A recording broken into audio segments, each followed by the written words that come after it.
പ്രധാനപ്പെട്ട വാർത്തയിലേക്കാണ്. ഇന്ത്യക്കെതിരെ വ്യാപാര ചുങ്കം ഏകപക്ഷീയമായി ഉയർത്തിയ മെക്സിക്കോയുടെ നടപടിയെ വിമർശിച്ച് ഇന്ത്യ. ഇറക്കുമതി ചുങ്കം 50% ഉയർത്തിയത് കൂടിയാലോചനകളില്ലാതെയാണെന്ന് ഇന്ത്യ കുറ്റപ്പെടുത്തി. മെക്സിക്കോയുടെ നടപടി പരസ്പര സഹകരണത്തിന്റെയും സുതാര്യതയുടെയും ലംഘനമാണെന്ന് ഇന്ത്യ ആരോപിച്ചു. വാണിജ്യ സെക്രട്ടറി രാജേഷ് അഗർവാളും മെക്സിക്കോയുടെ സാമ്പത്തിക ഉപമന്ത്രി ലൂയിസ് റൊസൻഡോയും ചർച്ച നടത്തി. രാജ്യം താൽപര്യം സംരക്ഷിക്കുന്നതിന് ഉചിതമായ നടപടി സ്വീകരിക്കുമെന്ന് ഇന്ത്യ മെക്സിക്കോയെ അറിയിച്ചു.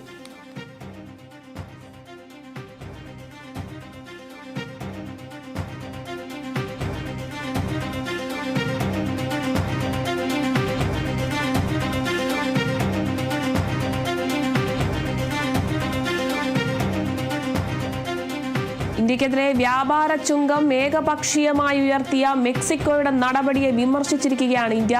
ഇറക്കുമതി ചുങ്കം 50% ഉയർത്തിയത് കൂടിയാലോചനകളില്ലാതെയാണെന്നാണ് ഇന്ത്യ കുറ്റപ്പെടുത്തിയിരിക്കുന്നത്. മെക്സിക്കോയുടെ നടപടി പരസ്പര സഹകരണത്തിന്റെയും സുതാര്യതയുടെയും ലംഘനമാണെന്നാണ് ഇന്ത്യ ആരോപിക്കുന്നത്. വാണിജ്യ സെക്രട്ടറി രാജേഷ് അഗർവാളും മെക്സിക്കോയുടെ സാമ്പത്തിക ഉപമന്ത്രി ലൂയിസ് റോസൻഡോയും ചർച്ച നടത്തിയിട്ടുണ്ട്.